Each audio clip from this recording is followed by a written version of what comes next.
Good morning and welcome everybody back to the channel. My name's Milt and this is Beejin Living Like a Boss. I'm getting right into it here this morning. I'm just going to go straight into putting this pony motor onto that machine. There's a lot of details going to keep me busy for a couple 3 days, so let's get right at it.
I could be a little bit better lined up, but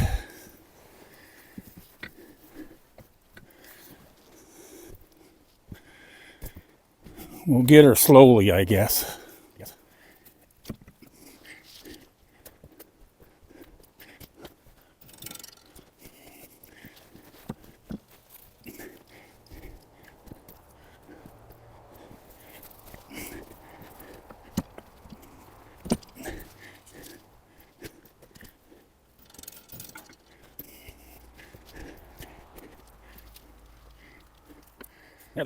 There, the gears were just not meshed up with the starter mechanism.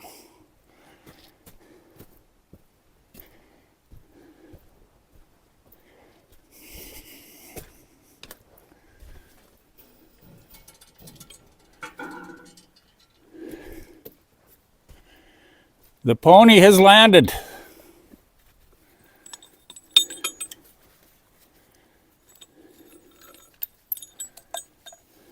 Only did this one once. Hopefully, I got the camera going. Hopefully. Maybe we should check before I take everything off. Oh yeah.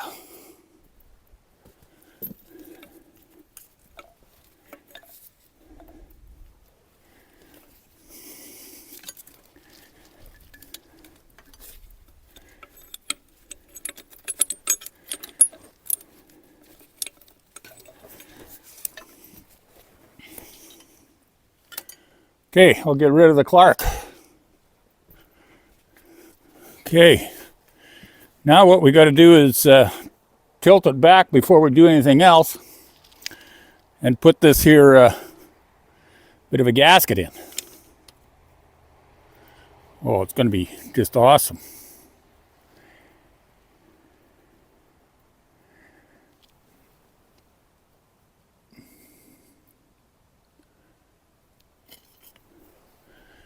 Just like that.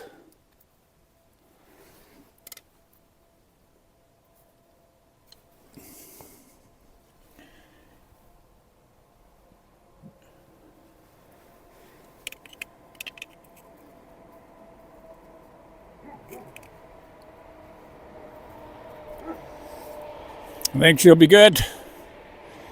Okay, now we just got to throw some bolts in it I didn't torque the head down yet. I just got it sucked down all kind of equally. Nowhere's near torque, but wanted to get this pony in place for whatever reason, just to make sure it's in place, I guess. Now we can start sucking things down, head and pony, and then we'll work at the front end, do all these multiple flange facings. Make sure they're all lined up and well sealed, coming right together.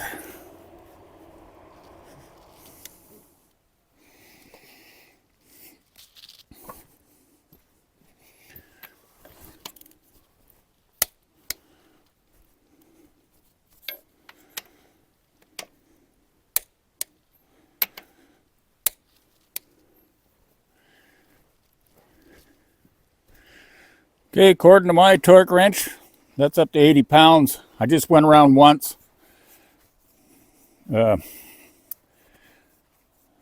Again, I'm not really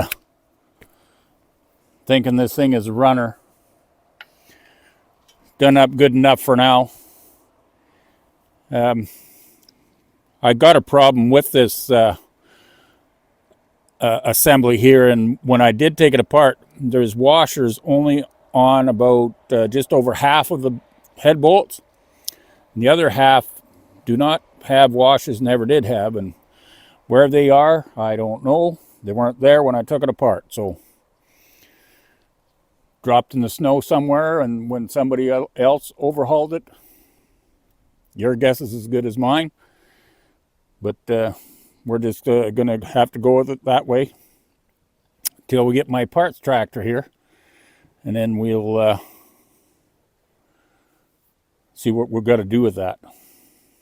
All right, on to the next thing. I'm gonna torque down this pony motor, starting motor.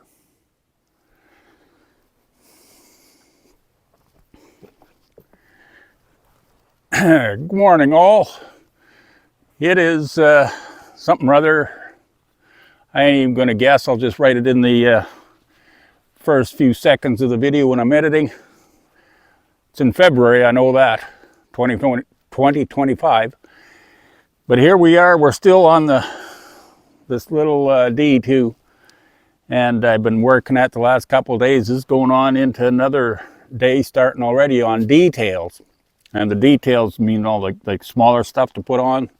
Got all the big work done, or most of it. I still got fenders and a tank to put on and a radiator. But it is sure time consuming.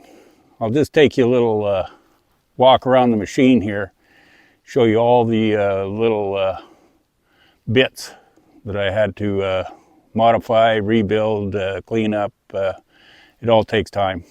So just follow me along.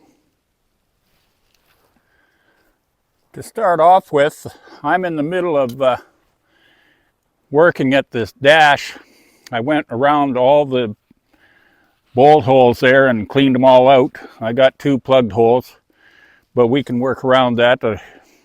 We can drill them out later, but for now everything's going to work out when I mock it up. I got this oil gauge. I found this in the tickle trunk. The one that was in here was badly destroyed. So I got this replacement. It's not quite, the line is not quite bent yet because I didn't have the dash at the time I put that on yesterday. But now I've got it, we'll modify it later, put the dash in this hole and run the line up behind it there.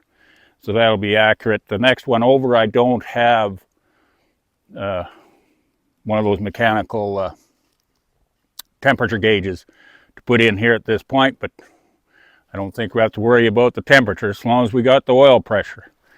So I'll just remove this dash panel here.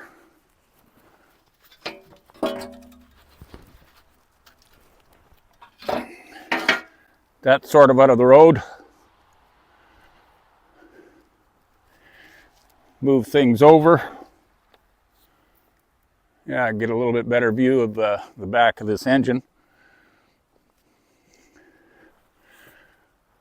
I put on a brand new belt, one of the very few items that are going to be new on this machine, basically because this one was rotted and it was down below there. It was totally gone. So brand new belt. I opened up these oil fill gap or screws on the governor and topped it up with oil. So that's good. And this here governor spring was totally rotted away. There was no strength to it. New spring on. Also, while I was at it, I made new plug wires with the old style spin the cap on the plugs. Got that all into place. And yeah, the whole back end there's ready to put that dash on. Oh, and I got one more bolt. I got to find a bolt for this exhaust manifold to put in there. Okay, we're going to move up a little bit ahead here. It's hard to see in there, but there's a little block drain valve, all brass, down in here, the little wigwag on it. You can open it up. Right now it's in the open position, I believe. I just forget. Well, I'll find out when I put water in it. I wasn't going to put that on there. I was just going to put a bung in there, but I figured this machine needs a little bit more class. Or all the help it can get for class, because everything else has been so damn broken. Including this here casting that's right behind this decompression mechanism. I think they tried to extract, or somebody tried to extract this shaft out through the far side without taking the little woodruff key off, and they just hammered it until this here bottom of this casting broke off. It's still capturing the rod, so it's going to be operable, that's for sure. You can see I went and did a little bit extra work here on this here line, and I found my tubing bender. And instead of a mangled mess there, I straightened this tubing all out and then bent it. That's why it's still got a few odd looking areas. But anyway, it's going to work just fine for this here purpose. All of that decompression bar and everything is in place, and it functions on the other side. Down here, another disaster. This here is a nicer looking line, and I bent it into shape so it'll fit right up there. It was at least 4 inches longer, and it actually come on the outside of here, and it was all a twisted mess and bent and kinked. So it wasn't really a good job done, but I'm thinking I'm letting my skill set show way more than my monetary gain, that's for sure. I'll have to talk to the boss, get a raise. Moving out to the front, I do have the belt in place, and I got that adjustable shiv working. Everything's working properly there. It's not tight as what it needs to be, but it's all good. I tried out that copper coat stuff on all these gaskets. I kind of like that copper coat spray. I've been using it. I've been going to town with it. Here's a multiple flanged fitting. There's 12 bolts to get this fitting and another fitting on the other side in place. And you got to tighten those down in the proper sequence so as you don't end up bending the darn casting. Not bending, you will break the casting if you tighten the wrong one up. Get all the bolts started first and then tighten them up as you go. Going around to the other side. Well, let's stop here. Down here, I'm going to remove that very bottom bolt because it's so full of brazing, it won't keep a bolt. Same as directly on the other side, so I still got to remove that. I got the fan put in place. It was just 3 bolts to hold it onto the pulley, the hub. But underneath this cap, there to keep the splines lined up or stationary between the fan and the water pump shaft, there's a hole in there that's supposed to take a pin. Well, there is no pin in there, so the impeller would travel back and forth inside. Lucky it didn't chew it all up. But anyway, got a pin in there and put this cap on, got her jammed up with grease. Over onto the other side here, here's the other half of my lower water pipe hose. This has all been brazed together. It's a nice fitting. I want to retain that fitting, and this is all brass brazed the pipe into the casting. I'm not for brazing. I can't braze or weld anymore, so I can sure JB weld. So that's what I did. Got that in there. Moving on up to the, I should mention on the top where there is no thermostat in here, it's open. So I'll have to finagle a way to get a thermostat in there eventually, if this proves to be a runner, but that's something. I had to replace this wheel, it was all bent, the air breather, to bleed off the air out of the air filter. Not air filter, the fuel tower. This here is a new, it's not new, it's just I painted it a few years back. I've had it on the shelf of the tickle trunk. I can't hardly read the gauge, but it does work, and I can read it. The gauge is zeroed right now. It's ready to go. Another example of my tubing bending. I got this all organized. It was I can't even begin to say what it looked like. It was just a hell of a mess. It was just kinked and bent all over the place. I did get all the injector lines bucked up, and they're all in place. This one here is kind of funny. It's kind of stretched out. That's the way it was. I just put it back in place the way it was. It's not touching anything, so it should be all right. But I think way back in the day, this number 4 injector line failed, and they didn't have another number 4 line. They had a number 3 line. If you squeeze these coils back together, it'll make this here line. So they just stretched a number 3 out until it fit. Got to do what you got to do. Up above here, this top drip line, that's the way it was on this here machine. I can walk around to the other side here and show you how they had it attached, which is, I don't understand how they figured that's working, but that's what they did. They thought it would drip and drain back into the fuel tower, but this is the outlet for this here bleeder up here.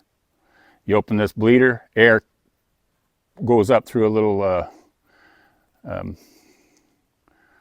pathway and just goes out through this opening here. And originally, like a D4, they would just have a copper tube go right down to the side of the block, and it would just drip out onto the ground as you're bleeding your fuel system off.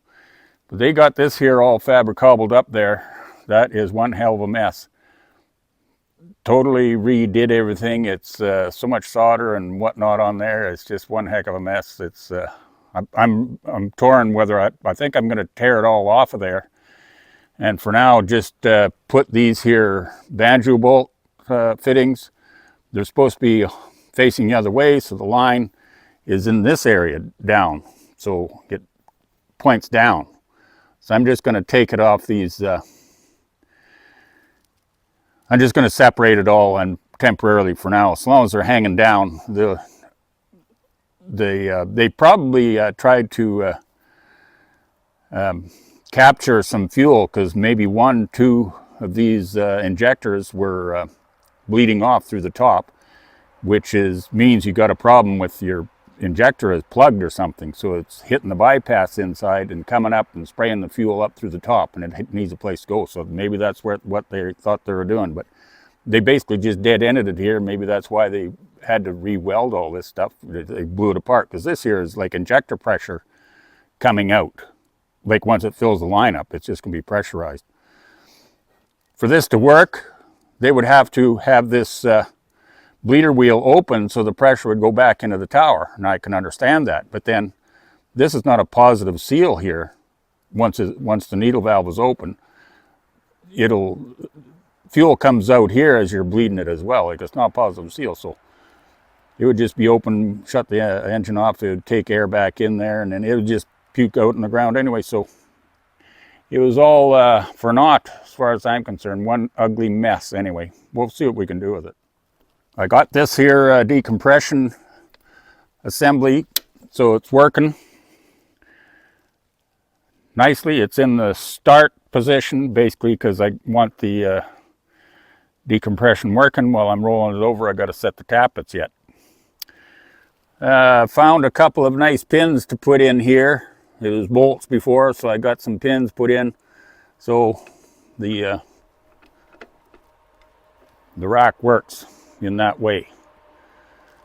Moving back to the back, I do have, well, on the side here, I do have the main fuel line installed back here, and it is, I already filled up this filter tower with fuel and put the lid back on it, so it's holding fuel in there, but I see it actually bleeds down through this line, and I got it plugged off, but there's still a little bit of a drip here, so we've got to work at that when I get the tank on.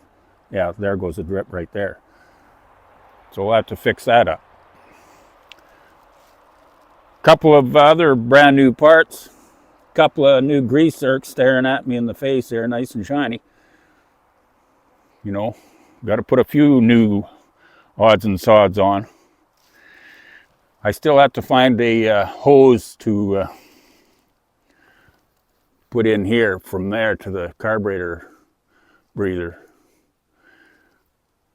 I'm just going to use heater hose. But anyway, that's pretty much it for a little bit of a walk around what I got going on here. I'm going to work at this dash and get the carburetor line hooked up and fuel tank, all that kind of stuff, and we'll be that much closer to starting her up. Okay, I've been working at this dash all afternoon, and man, does it ever take a long time to do all these here small bits. But I got the dash in place. This here oil pressure gauge, even though the lens is broke, I believe it's going to work for me, but it's mounted in there, and I redid my oil line feeding it.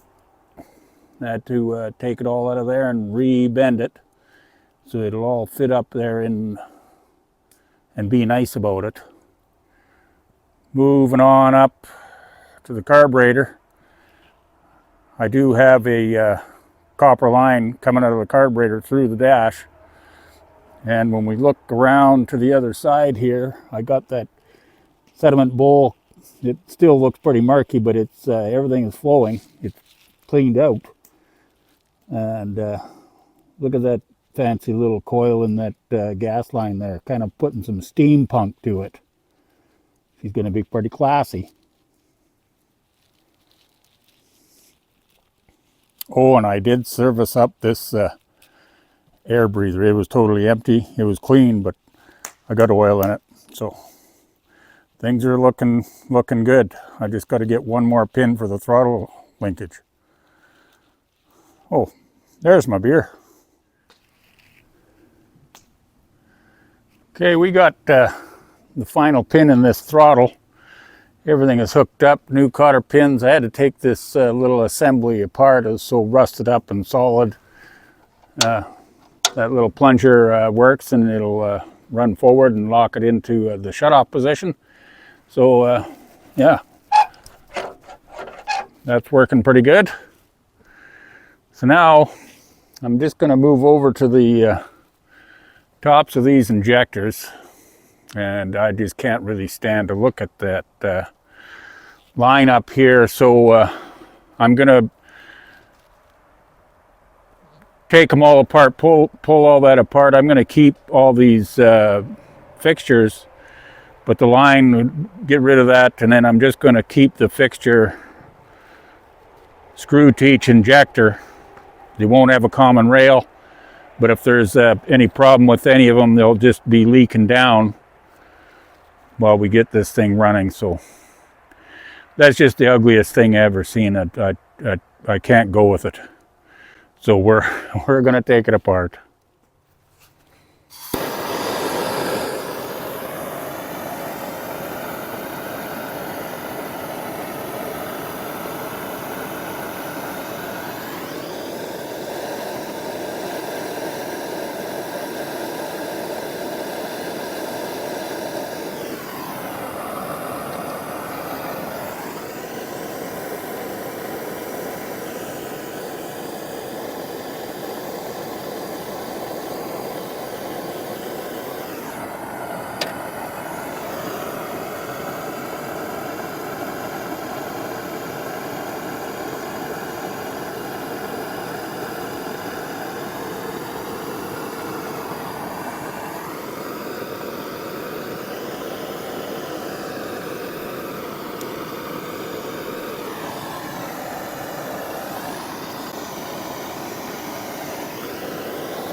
Okay, got all them four just with the banjo fixtures on.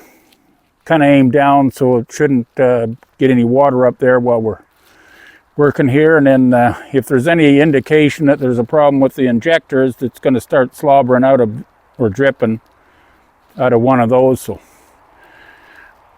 that's looking a lot better. I spent quite a bit of time working at the rockers there, the valve adjustments. I got them all the valves set for 10,000ths, but it took a little bit of doing there to break all those set bolts and adjusting bolts on the far side there to be able to adjust. They weren't like rusted solid, but they were not free moving, that's for sure. So got all that lubricated up, adjusted, and the area for the valve cover to sit down. And I'll just walk over there and just show you what we got there with that valve cover.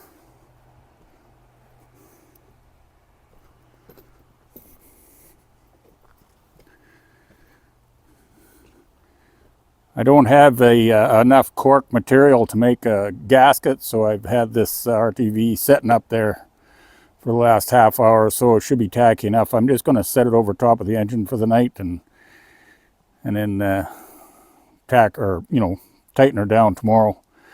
It's going to hold well enough for what I'm doing here. Just want to roll the engine over and start it up, and then I'll have to get some cork, make my own gasket. All right, I'm just going to try to get this into place without disturbing that RTV material. Hopefully it's going to nest itself down there.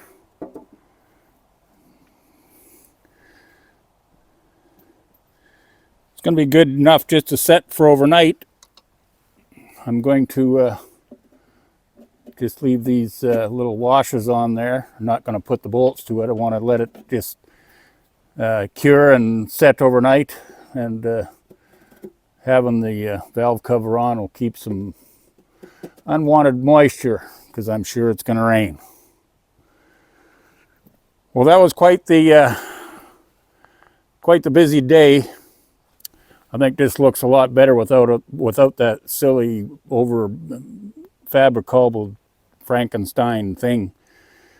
I'm just going to leave them open here for now, and I might venture forth and build a whole brand new one, solder them all together, and it should go down this side, just drip straight to the ground. But I'll do that after we prove it's a runner, or will run. Okay, I'm going to wrap her up here. I'm glad you're following along and keeping up with my endeavors here. And if you like these videos, subscribe, like, and above all, hit that little bell, that notification bell. And we'll see you on the next one. Bye for now.